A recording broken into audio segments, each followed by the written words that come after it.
Hey, it's Garrett and Brad from Thompson to Clark. We are here to discuss some early season baseball. Brad, we've had 7 games of baseball, That's and we right. are we are ready to overreact to everything that we've seen so far. Why not, right? I mean, it's the time of the season to kind of take a look at your team and say, this needs to be fixed, or if we stay this particular way, we're gonna break some records. So let's Yeah. get into this, man. Let's go crazy. Now, I think if this was, if the Giants were 5-2 instead of 2-5, maybe some of the tone will be a little different for what we're going to talk about. But at the same Yeah. time, we are going to have some positive ones. This is not just going to be a negative overreaction. And I brought this for you. This is not for you. This is mostly for Giants fans, maybe on Twitter. It is my coffee mug that I'm drinking from today. And it's backwards, but it says relax. Everybody just needs to relax. That's right, man. One of the things that we kind of talked about it a little bit, the Giants had a lot of moving pieces this year, and some of them late. Matt Chapman comes in late. We haven't even seen Blake Snell, who they carried on the opening day roster, assuming that he was going to pitch probably in the Dodgers series, and he didn't. And he's still not going to pitch in this next series. I think they're saving him for the following. And so, lots of moving pieces, new manager, new players. The guy that you paid the most money for, the biggest contract, comes over from Korea. So there was going to be some adjustments. And I will say losing 3 games to the Dodgers is kind of the worst thing that can happen in a baseball season. And we'll get to that in a bit. But overall, before we get to the overreactions piece, like you saw 7 games, but how do you feel at least this early on with the team? It's hard because I thought we'd be closer to 500 instead of 2-5 at this point. I knew going into San Diego, we had a really good chance to possibly, and the Giants did put themselves in position to do that. Going into the final game on Easter Sunday, they had a 2-1 record, and then that one was just a complete debacle with Dalton Jeffries on the mound, and defense kind of falling apart behind him. So that was a winnable game for the most part. And then going into LA, I thought, hey, we need to make a statement and win the last game of the series, which was last night. They didn't pull it off. And so it's frustrating to be 2-5 at this point, but it's also understandable because of the teams that they played. And this team is still kind of gelling, and they're trying to find themselves and find out who they are. I mean, this is a completely different team than it was last year. When you look at the roster up and down, there are so many new faces in the clubhouse, and so many that came on late as well, late in the offseason to sign with the Giants. So it's going to take some time to gel. So 2-5 is not the end of the world. It's a little frustrating to be 4 games back of the Dodgers already, but you kind of knew, everybody knew going into the season, the Dodgers are probably going to win the National League West. Not probably. I mean, there's like a 99% chance they're going to win the National League West. But to be 4 games back already and having been swept by the Dodgers is frustrating. But again, lots of bright spots to look at. And going forward, going home to play San Diego starting tomorrow for the home opener is a pretty awesome feeling. Put this new team out in front of the crowd, and things can start to kind of happen and turn around a little bit. So we're going to start positive with our overreactions here. Yep. And we're going to start with you. Give me your first overreaction to the first 7 games of this season. All right. My first overreaction is that, and we, this has been talked about, I don't know how many times. We have not had a 30 home run guy since Barry Bonds. So it's been, 20 plus years. My overreaction is that Conforto and Jorge Soler are going to combine for 70 to 75 home runs. Conforto is on pace. I love the on pace. Remember when we were kids and used to do the on pace? Yeah. Somebody would hit 5 home runs in the first 2 games of the season. You go, oh, he's on pace to hit 400 home runs. Yeah. Conforto's on pace to hit 69 home runs. There you go. Jorge Soler is on pace to hit 46 home runs. So is Matt Chapman, of course. But we're not talking about Matt Chapman right now because Matt Chapman's more of a like 20, 25 home run guy. Mm-hmm.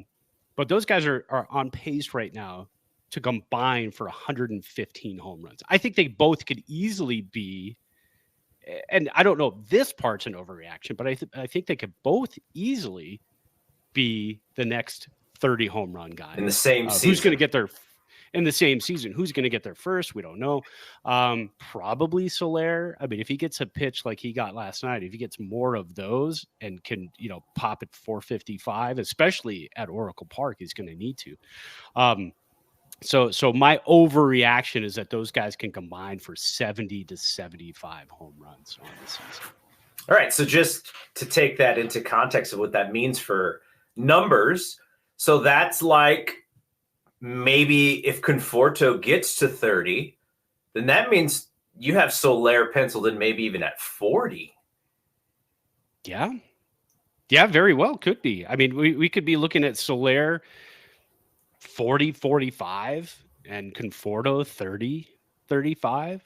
I mean, it could be, these guys, if they can continue to mash the ball, Conforto's healthy. I mean, we've seen it. He's healthy. He's going to be playing left field.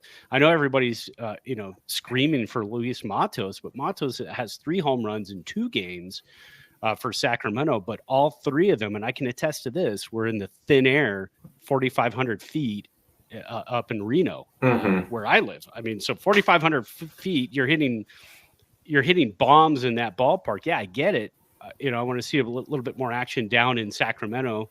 Especially when the weather starts to heat up and everything. And we had a lot of wind yesterday, too, in Reno. So, wind-aided home runs happen in Reno at 4,500 feet. I keep saying this every year, but if Matos and Luciano are in Sacramento, by the time I can actually get out there, I'm going to go. You don't have the opportunity to see those guys together unless, unless it's on the big club. But I want later in this show, I do have an idea, not an idea, but I kind of have a feeling that the Giants are going to be a little bit big game hunting in the trade market. And I kind of really wonder if Luciano's going to be on this club, but okay, we'll get to that later. Yeah. All right. So I like it. Conforto, the thing about Conforto, and maybe even a reason to believe he can be a much better player this year is, he doesn't have that cushion that he had last year, right? Like his fallback plan was, if I play great, then I opt out and I go chase a long-term deal. And if I don't, this backdrop, I have this fly net to catch me, and I just re-up my deal and I'm back another year. He doesn't have that. So that is one reason to believe that, maybe he's going to have a better year just because he doesn't have that fallback plan. So I like that. Yeah. I mean, it's been awesome to see him so far. Like, oh yeah, last year we're watching this guy and we're just like, well, we're stuck. And that was the thought, right? It's like we're happy to have him back. It was like, oh, we're stuck with this guy. And now when you watch him, it's like, oh, I think, this may work out for us. Farhan's deals with these opt-outs, they're just there to screw us. But in this case, it may actually work for this season if he continues to have the type of, he's not going to be on pace to hit, 70 bombs or whatever it is. But if he hits 30, then your overreaction may not be entirely, outside of the realm of possibility. That's an interesting one. I like it. Yeah. Okay. I'm going negative to start. All right. Bring us down. Yeah. This one is hard. This one hurts my soul to even suggest. Oh, no. And let me preface by saying the Dodgers are the team to beat, not only in the National League West, not only in the National League, I think in the entire game. They have the best player. And now he's not pitching. He won't be pitching this season. I think he's going to probably I don't know how they protect him from himself, but he'll be pitching next year. But they have Shohei. Even if Yamamoto is not worth the $300 million, or he has to adjust, or it's going to take time for him, or whatever, just the mere fact that you put Shohei on the team of bashers that they already had, so much so that I was calling last year's Dodgers lineup like the best lineup I'd ever seen in my life. And then they added Shohei. And it's just like, what an embarrassment. The buzzsaw at the top of riches. And I was thinking about this yesterday because you went through it in the late 90s with the Rammies. Like, the Rams were just head and shoulders above all of these other teams, especially, on the offensive side of the football. And I was a Niner fan. So in the late 90s, the Niners aren't great. And I'm just dreading when we have to play the Rams, because I'm just going to see the back of everybody's jersey running to the end zone. Yeah. And I had it as a Warriors fan where, from 2016 to 2019, everybody sort of circled them as the NBA champions before the season even started. And if they weren't the NBA champions, you were sort of surprised. And that is the kind of pressure that the Dodgers have this year, because I look at that team and I go, how can they lose? And some of the naysayers would say, well, they've mishandled their pitching for the last several years. They get to the playoffs and they don't have any arms, and Kershaw's arms hanging off of his shoulder by the end of the season. And this is wash, rinse, repeat. This is what the Dodger fans are saying. But at the same time, at some point, the talent is just going to pay off. And my fear and my overreaction is that no matter how well the Giants play, it's not even really going to matter, because it's really the Dodgers' season to lose. So much so that after last night, this was a real thought in my head. And I said, I have to make this my overreaction. I don't know if the Giants can beat the Dodgers in the regular season this year. Like, they had 10 games left. 10, yeah. And look, if there was still 20 some odd games between the two teams like there had been in the past, then this wouldn't really be but I looked at the schedule and I was like, wait, we only play these guys 13 times. They already took 3. Like, there's only 10 games up. I don't think they play the Dodgers after July either. So it's like, well, and that's after the trade deadline. Right. Oh no. So yeah, that's ugly. Yeah. So we have them from now until July, all 13 games. So this is an overreaction. I'm going to admit it. It is kind of outlandish. It is me. But it's scary. Me being a hater of them just losing 3 games in a row and being super frustrated and being like, oh, we spent all this money for nothing just to lose to the Dodgers 3 times in a row. That is my overreaction. They're not going to beat the Dodgers one time this year. And that and that is scary to think about. Now, I think they played the year that they won 107 games, they played the Dodgers really well that season. So it suggests that if you think the Giants are going to be good, they're going to compete. But I just think this Dodgers team is way better than even that 2021 team. I want to dispel that in one way, because I think the Giants can get one win. I think if Snell is on the mound against the Dodgers, he has pitched well against them. So it's a matter of, can he get 6 innings in that start? Can he shut them down? A lefty going against that lineup. You got, Frederick Freeman and Nohei Ohtani, as we call him.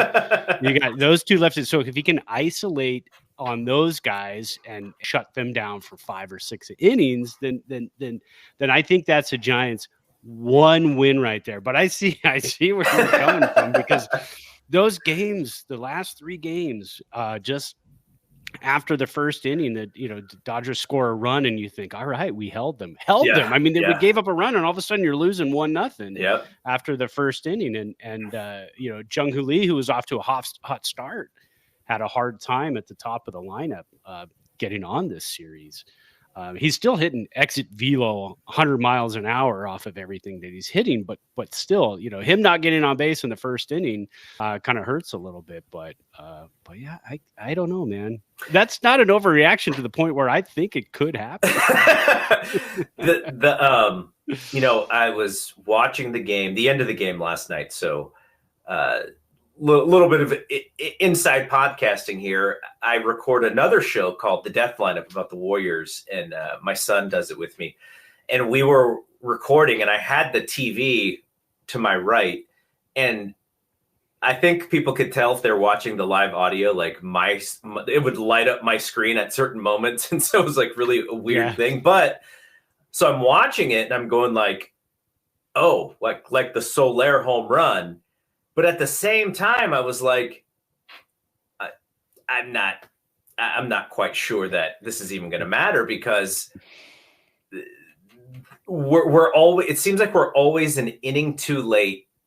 Yeah. When we play the Dodgers, like we're, had that home run tied the game, then maybe I have a little bit more faith that they can buckle down. But I was like, oh wow, if Shohei doesn't hit the home run right before, then we could have tied the game. But of course he hit the home run right before. Like, it's just that's just how my relationship is with the Dodgers right now. They're just going to owe you one run ahead of us.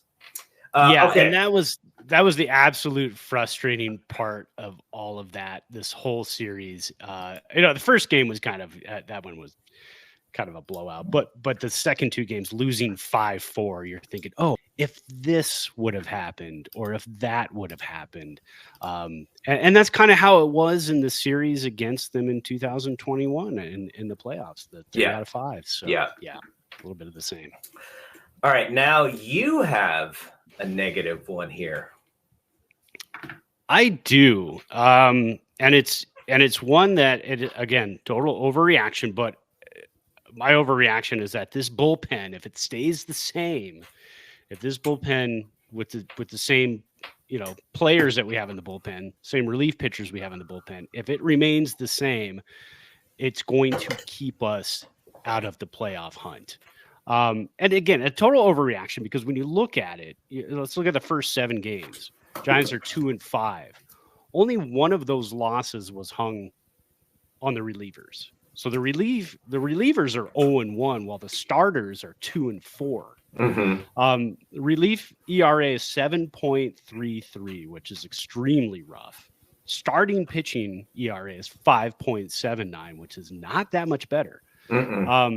So you look at the relief corps, 7.33 ERA, FIP of 6.01, and a left on base percentage of only 62.5%. The leaders in major leagues are, bullpens are up in the 80s for left on base percentage.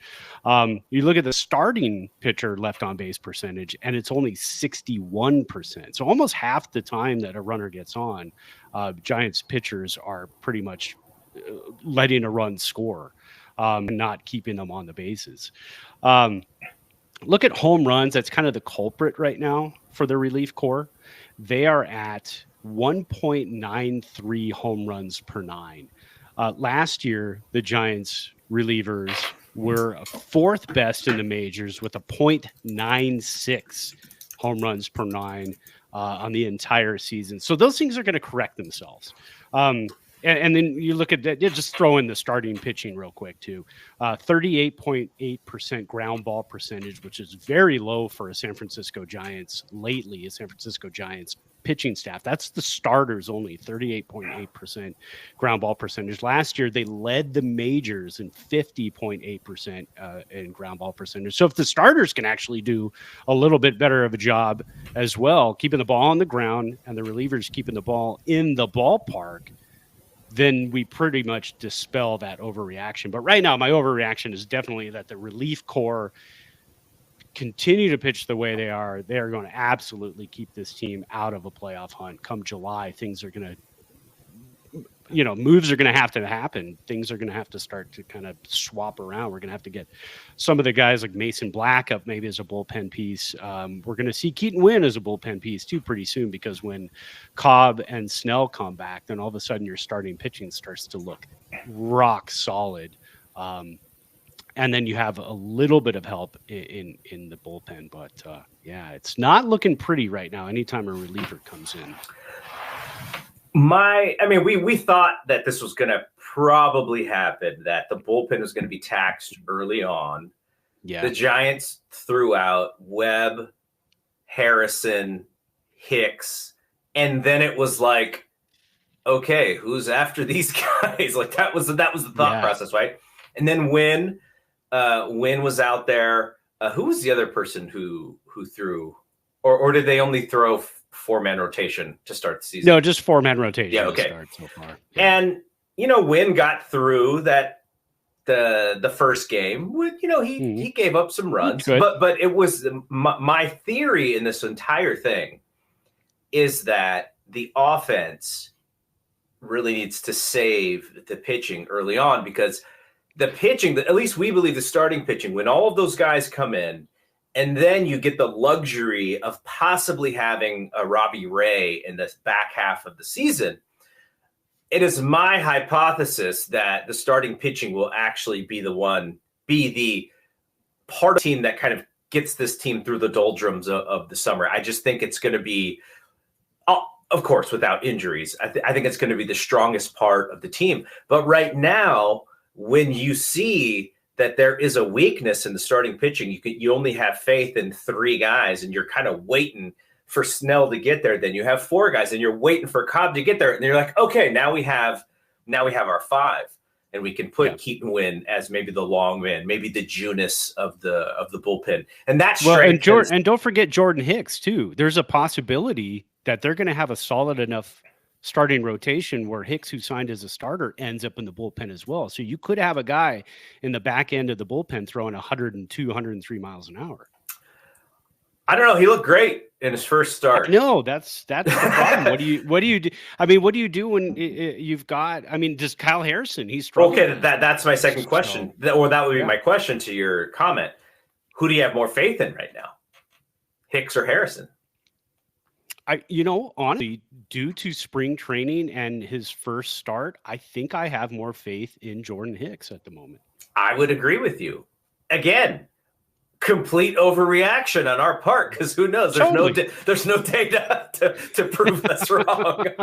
The sample size is smaller than our offense was in the early 2010. So there you go. So, but that was kind of my thought process behind the beginning of the season, was the offense is going to need to kind of keep the pitching afloat and keep the team afloat.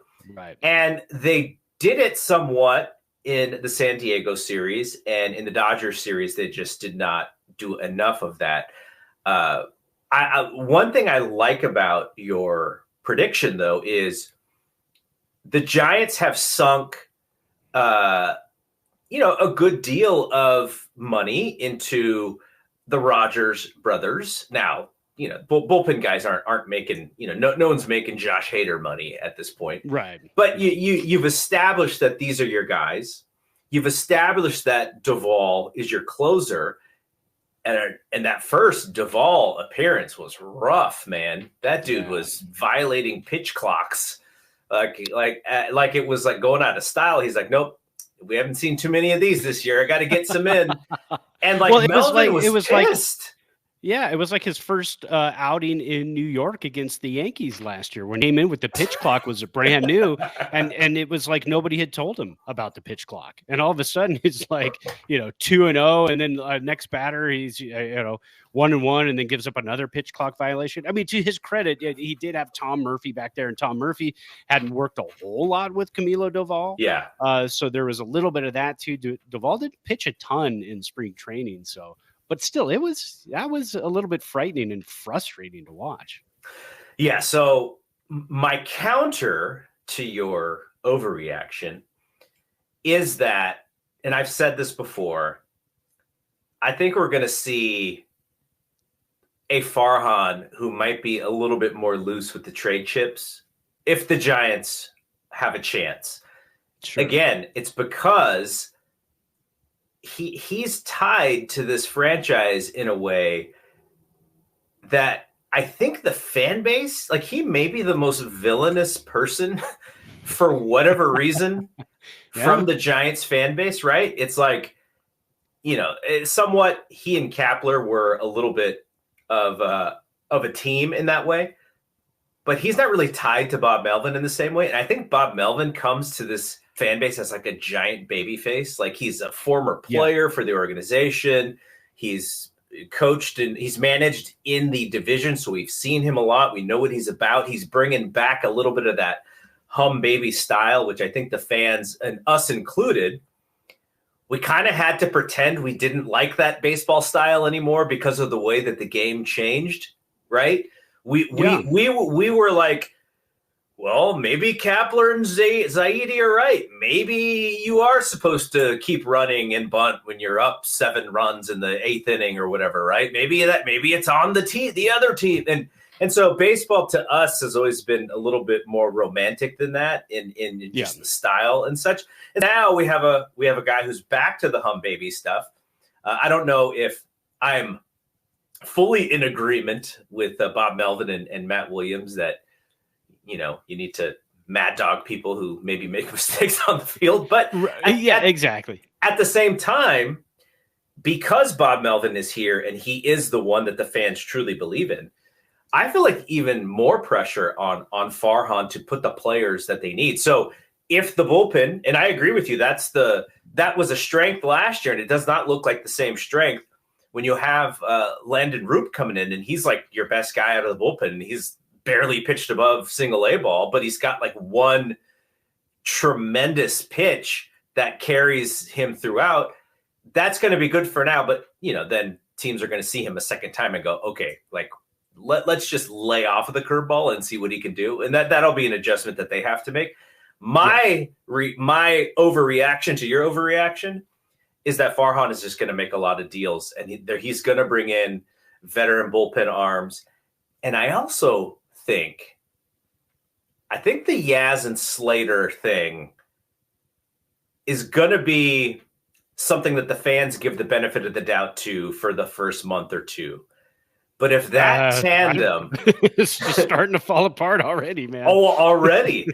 If that tandem does not show that, I'm one of my big negatives is, for some reason, it's kind of a Yaz thing, but I always feel like the person striking out with runners on to end the inning is almost always Yaz. Like, that's probably unfair to him. Yeah. It's probably unfair to him, but I just feel like that's the case. I do think that they're going to have to find another outfielder. And, you and I joke about Trout. Now, Trout's going to be really hard to get. He makes a lot of money, so they'd have to take on a lot of money. They may not be into that. So it may not be Trout, but I do think they're going to have to get an everyday right fielder to pair up with Conforto being the everyday left fielder. Now, Conforto has not been this he has not been the healthiest guy. So you may still need a Slater or a Yaz to kind of be that utility outfielder. I'm not sure you have both guys on your team that you're necessarily going to be a winning ball club. I feel like they have one too many utility outfielders, and they really need to solidify right field. And maybe, to your point earlier, maybe that does become Matos. But from what we saw last year, he had a chance. He didn't look completely ready. You would like to see him have more chances, but I would also like to get to the playoffs. And I think if they can find a bopper to play right field and to be somewhat okay defensively, though, if you keep a Slater or a Yaz in the 8th inning, there's your right field, right? So that is I think that is going to happen. I think Farhan is going to be way more active than ever and maybe less conservative on pulling the trigger just because of the need and because of the idea that, he's kind of, president of baseball opsing for his job into the future. I don't think they're going to have as much patience with him if the Giants do not have a good season this year. Yeah, for sure. And Zaidi, I mean, this is for the old heads. We've had our villains. We've had Bob Lurie. Now we have Farhan. So, the villains are always there. They just kind of, it's like Gotham, they're just kind of waiting to grow and become, become the villains that they are. But yeah, I mean, Montos, I'd love to see him up soon, but again, the strikeouts are still there. Yeah. And they still were there in the spring. I know the home runs are there, but I think the Giants are looking for guys to get on base right now. And I know a lot of people are saying, what about Elliot Ramos? But, again, there's the strikeouts. When he comes up, he shows us the strikeouts. Elliot Ramos is 75 years old. How's that guy still have options? Kind of feels that way, doesn't it? No, but didn't they sign him when he was 17 or something? That's why they did. Yeah, I was 16, forever. I think. So that's why it feels like he's been in the organization forever. Yeah, I still like him. I still pull for him. I still have little glimmer of hope that he's going to come and join the team in the summer when they need it, just go on a 2-week binge of just jack after jack after jack. That's what we want to see, man. We want to see that from Elliot. Yeah. All right. My last overreaction is going to be on the positive side. And I know you earlier in this show said that Jung-Hoo Lee struggled a little bit against the Dodgers. He did. Mm-hmm. Yeah. He is taking a lot of pitches, and I believe it is because he's never seen these pitchers before. And he's trying to gauge the strike zone. He's trying to figure out how pitchers are attacking him. I'm sure he's doing a lot of work with the hitting coaches. And when he does swing, I think I read a number. It's he's made contact 37 times out of 42 swings or something like that. Yeah. So the key for him is just keep swinging at more strikes and good things are going to happen. Earlier, I think it may have been on this show, the previous time before the season started, I said, I want to see Jung-Hoo Lee as a poor person's Ichiro. Now, I'm going to go back and give you some Ichiro numbers. So Ichiro, he joins the majors at the age of, I think he would have been 27, something like that, 28 maybe, when he joins the Mariners in 2001. Right out of the gate, Ichiro Suzuki, 242 hits, 56 stolen bases, led the majors in both of those categories, along with batting average, and wins the MVP and the Rookie of the Year in the same season. It's insane. Okay. I think it will probably be impossible for Jung-Hoo Lee to win the MVP this year. Unless he has that type of season, maybe he's in the running. I do think. I mean, the MVP nowadays it feels like it's a home run award. So that's going to be the drawback. Yeah. Yes.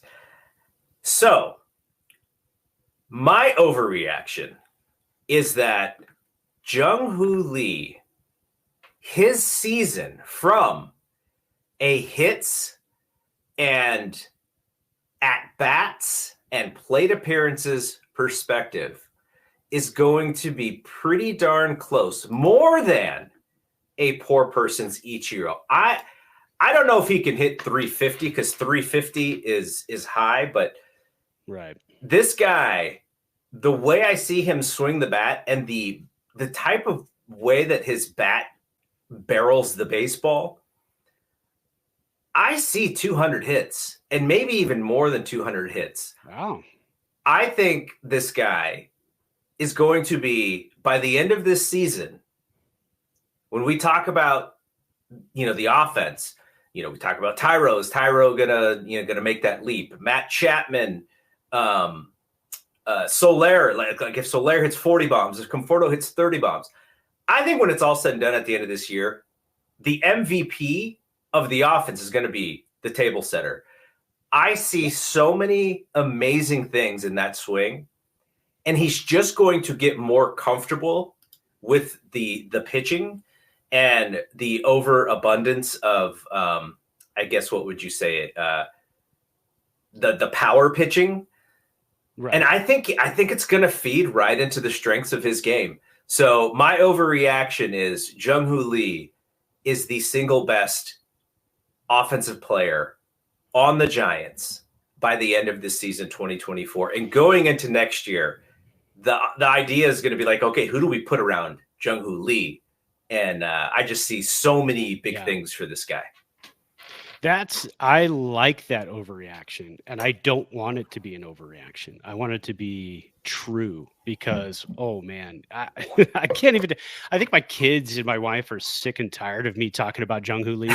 Every time he comes up, I'm like, it's Jung-Hoo Lee, and then he hits the home run. Jung-Hoo Lee home run.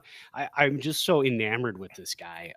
His swing. You know me. I love leadoff hitters. I love true leadoff hitters. I love old school leadoff hitters, and I think we finally have that. I love slap hitters. I love guys that grind, get on base, take pitches, wait for their pitch, and Jung-Hoo Lee is all of that. So I know that's an overreaction, but please let it happen. Yeah, please let it be true. If that is even close to being true, the Giants are going to score runs, and they're going to score runs in a pretty decent way. You know, we're going to get out of here in a second, but my wife, she spent a couple of years in Korea teaching English to high school kids. Oh, wow. And she still understands Korean, and she knows how to speak, you know, Korean a decent amount. I think he's going to be the medium in which I get her into baseball. Hey, there you go. Because if I continue to say, hey, you know, there's this new Korean player the Giants have, come watch this at bat. And if she can get excited about him, I might be able to get her into it more because, you know, she's just, you know, she likes watching football. She'll sit through some Warriors stuff with me, but it's not her main interest. But I don't know, Jung-Hoo Lee might be the way. He may be the way. She just had a birthday, so did you get her a ladies Jung-Hoo Lee jersey? So that's the next thing that I was thinking about because you and I talk a lot about this. Who is the person that, you know, who's the jersey that you're going to buy for that new young fan? I would love to buy her a Jung-Hoo Lee jersey. She does have a Lincecum jersey, but the reason she has a Lincecum jersey is because I bought it for JJ, and it was too small. Right. It was too small for him. So I just gave it to her, and I was like, "Oh, you can wear this. Like, just wear a sweatshirt underneath it." Right? So she's got this like really nice Lincecum like World Series patch jersey that she only worn like one time. So I need to get more reasons for her to wear it. Yeah, for sure.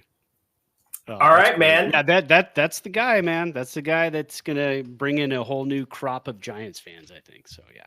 Yeah. So that is going to be it for us here on Bleacher Report. We're going to be back at the end of the month, and there's no theme for that show yet. It'll probably just be, you know, end of the month. How's the team doing? What's the main stories that we're going to talk about? But so hopefully, you'll be looking forward to that because we love doing this. We really appreciate the platform, and if you want to follow us on our network, bspnmedia.com is the website. You can find everything that we do on that website, bspnmedia.com, Bay Area Sports Podcasting Network. So for Brad, I am Double G. We will see you when we see you. Peace out.